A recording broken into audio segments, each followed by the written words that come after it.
بسم اللہ الرحمن الرحیم۔ حضرت ابو ہریرہ رضی اللہ تعالیٰ عنہ روایت کرتے ہیں کہ نبی مکرم علیہ الصلوۃ والسلام نے ارشاد فرمایا، جو امیر کی اطاعت سے نکل گیا اس نے مسلمانوں کی جماعت چھوڑ دی اور اسی حال میں مر گیا تو وہ جاہلیت کی موت مرا، اور جو شخص کسی جھنڈے تلے اندھی تقلید میں لڑے یا تعصب کی بنا پر غصہ کرے یا تعصب کی دعوت دے یا اس میں تعاون کرے اور پھر قتل کر دیا جائے تو وہ جاہلیت کی موت مرے گا، اور جو شخص میری امت کے خلاف بغاوت کرے اور نیک و بد ہر کسی کا قتل کرے، نہ تو کسی مومن سے ہاتھ روکے اور نہ کسی معاہدے کا پاس رکھے، تو اس کا مجھ سے کوئی تعلق نہیں اور میرا اس سے کوئی تعلق نہیں۔ اس حدیث کا مطلب یہ کہ جس شخص نے ان لوگوں کی جماعت چھوڑ دی جو کسی ایسے حکمران پر متفق ہو چکے ہوں جس سے ان کی اجتماعیت اور وحدت وابستہ ہو، ان کا کلمہ جمع ہو اور وہ انہیں ان کے دشمنوں سے محفوظ رکھتا ہو، چنانچہ وہ شخص مسلمانوں کے ولی الامر حکمراں کی اطاعت سے نکل جائے اور اسی حال میں مر جائے تو وہ اہل جاہلیت کی موت مرے گا کہ وہ بھی غیر منظم تھے اور ان کا کوئی سربراہ نہ تھا۔ جس نے کسی ایسے جھنڈے تلے جنگ کی جس کا مقصد اور وجہ اوجھل اور غیر واضح ہو، مثلا کوئی قوم تعصب اور قبائلی عصبیت پہ لڑے، یا کوئی شخص تعصب کی وجہ سے غضبناک ہو، عصبیت ہی کی دعوت دے اور تعصب کی بنا پر ہی دوسروں کی مدد کرے، یعنی اپنے نفس کی شہوت و غضب، اپنی قومی عصبیت اور ہوائے نفس کی پیروی میں لڑے، جو شخص امت کے خلاف بغاوت کرتے ہوئے ہر نیک و بد نیز مومن اور ہر اس معاہدے کو جو اس ملک میں مقیم ہو اور اسی طرح ذمیوں کو جو جزیے کے بدلے مسلمانوں کے علاقے میں سکونت پذیر ہو سب کو مارنا شروع کر دے اور اسے کچھ پرواہ ہی نہ ہو کہ وہ ان کے ساتھ کیا کر رہا ہے، اور نہ ہی اسے اپنے ان کردہ افعال کے وبال اور ان کی صدا کا خوف ہو، تو ایسے شخص سے نبی مکرم علیہ الصلوۃ والسلام نے برات کا اظہار کیا ہے۔ قرآن و حدیث میں اجتماعیت کا تصور جتنا ابھرا ہوا ہے اور جتنی تاکید ہے کہ مسلمانوں کو ایک ایک فرد کو اجتماعیت سے جڑے رہنے کی تعلیم دی گئی ہے، افسوس ہے کہ مسلمانوں کے اندر اس پہلو سے کافی تساہل موجود ہے۔ قرآن مجید میں اللہ تبارک و تعالیٰ نے ارشاد فرمایا ہے کہ اللہ کی رسی کو مل جل کر مسلمان پکڑے رہیں اور آپس میں فرقہ بازی نہ کریں اور نہ گروہ بندی کریں۔ چنانچہ سورہ آل عمران آیت نمبر 103 میں ارشاد فرمایا، وَاعْتَصِمُوا بِحَبْلِ اللَّهِ جَمِيعًا وَلَا تَفَرَّقُوا،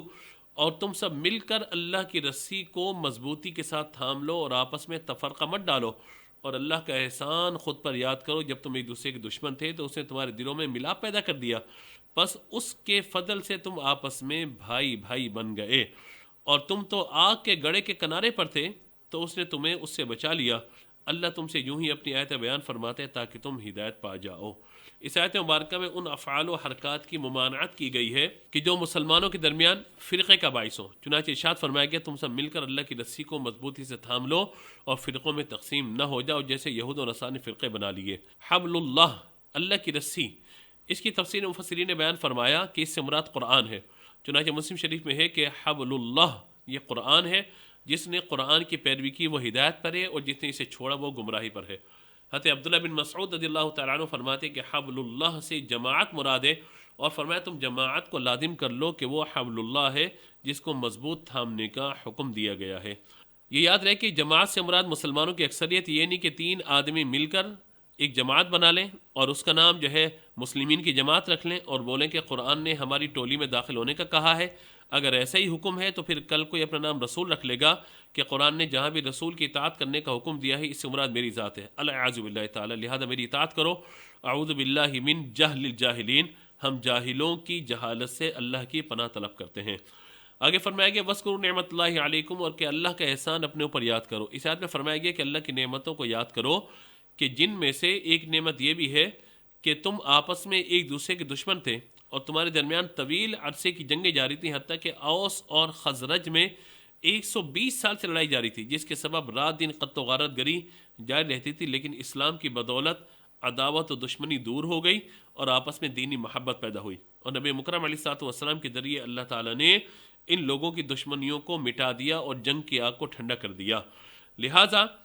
اسلام کی وجہ سے، نبی پاک علیہ الصلوۃ والسلام کی تشریف آوری کی وجہ سے یہ ایک دوسرے کے بھائی بھائی بنا دیے گئے، ورنہ یہ لوگ اپنے کفر کی وجہ سے جہنم کے کنارے پر تھے اور اس میں گرنے والے تھے اور اسی حال میں مر جاتے تو دوزخ میں پہنچتے، لیکن اللہ تبارک و تعالیٰ نے انہیں نبی پاک علیہ الصلوۃ والسلام کے صدقے دولت ایمان عطا کر کے اس تباہی سے بچا لیا۔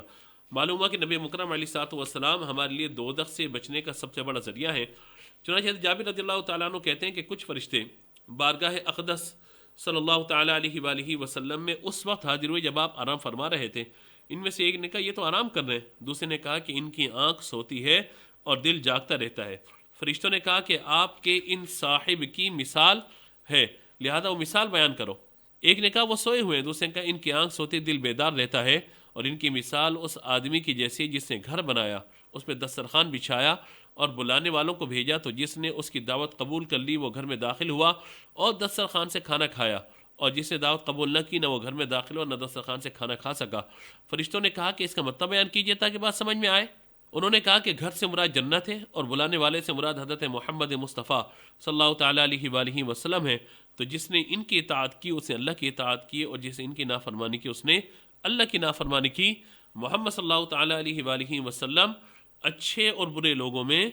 فرق کرنے والے ہیں۔ جماعت کی اہمیت کے پیش نظر سفر کی حالت میں بھی اس کو لازم پکڑنے کی بات کہی گئی ہے۔ چنانچہ اگر لوگ سفر کر رہے ہوں تو لہذا کسی نہ کسی ایک کو اپنا امیر بنا لیں۔ اسی طرح جماعت اگر قائم ہو تو اس سے الگ ہونے کی بھی سخت مذمت کی گئی ہے، بلکہ ایسے شخص کو کہ جس کی گردن پر کسی امام یا امیر سے بیعت کا قلادہ نہ ہو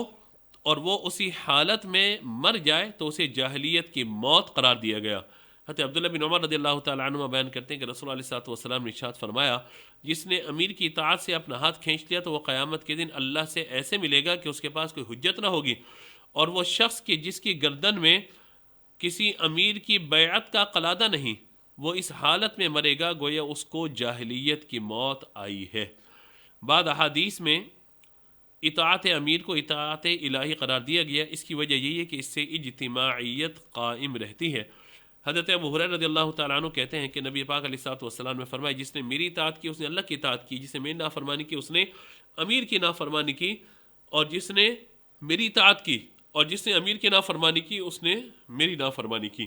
جہاں عام لوگوں کو امیر کی اطاعت کا حکم دیا گیا، وہاں امیر کو اپنی رعایا کے ساتھ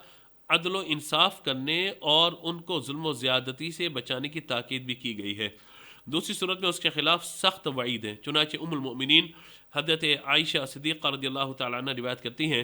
کہ نبی پاک علیہ الصلوۃ والسلام نے فرمایا، اے اللہ، میری امت میں جو شخص امیر یا ذمہ دار بنایا گیا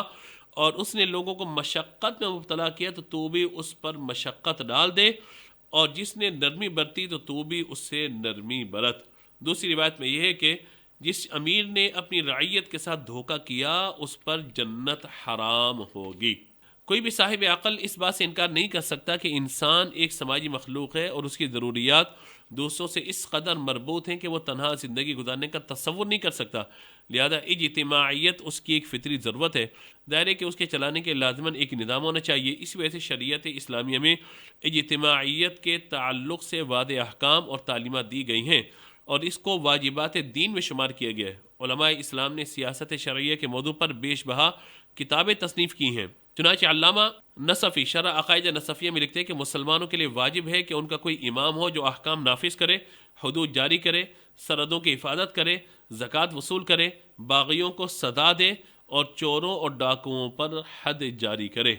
پس نبی مکرم علیہ الصلوۃ والسلام نے اس مختصر جماعت کے لیے بھی جو سفر میں عارض ہوتی ہے ان میں سے ایک کو امیر بنانا واجب کر دیا، تو عام زندگی میں یہ کیوں واجب نہ ہوگا؟ اس وجوب کی دوسری وجہ یہ بھی ہے کہ اللہ تعالیٰ نے امر بالمعروف و نہی عن المنکر کو واجب قرار دیا ہے اور یہ کام قوت و امارت کے بغیر انجام نہیں پا سکتا۔ اسی طرح جہاد، عدل و انصاف، حج، جمعہ، عیدین کا قیام، مظلوم کی امداد، حدود کی اقامت اور بہت سے فرائض و واجبات بھی قوت و امارت کے بغیر ظہور پذیر نہیں ہو سکتے۔ اللہ تبارک و تعالیٰ ہم سب کو عمل کی توفیق عطا فرمائے۔